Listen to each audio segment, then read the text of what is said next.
Pangtong nima qilib pistirib borligini bilib turib, oldiga o'tib, o'zini o'lim tutib turdi. Sal bunda qanday sabab bor?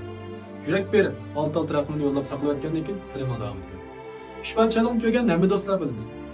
Pangtong Liu Beininki danglik mushaviri, harbiy sanğın. Endi bular Sichuanni ololmay, keyinga qaytayotgan vaqtda pistirma o'yilib Pangtong bilan o'lib ketdi.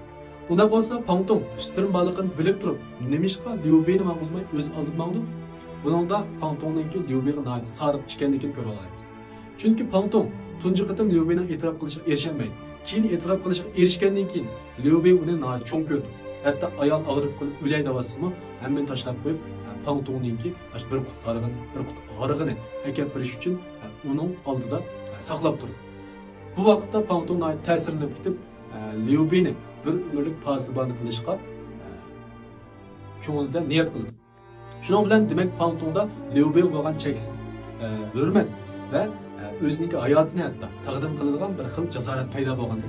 Shuning bilan Sichuandan qaytayotgan vaqtda Pangtong yo'lda pistirib borligini bilgachga amal yo'q Liu Beining o'rniga, ya'ni o'zi Liu Beining itini minib, oldiga minib o'zini o'lim tutib turdi va dal mushu sababli Liu Beiningki Sichuanni elib olishdek bir sababni o'tirib qo'yib qo'ydi.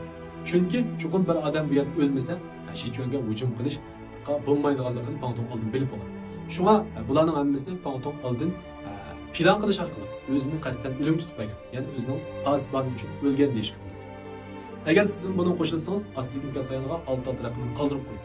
Texnik ko'p ish bajarishlikdagi jahondachlar, xodim boshqarish, so'zlash mahoratiga oid yurish darsini anlamoqchi bo'lsangiz, ayrim xodim uchur qiling, men sizni maxsus dars yoziladigan undab qo'shib qo'yaman.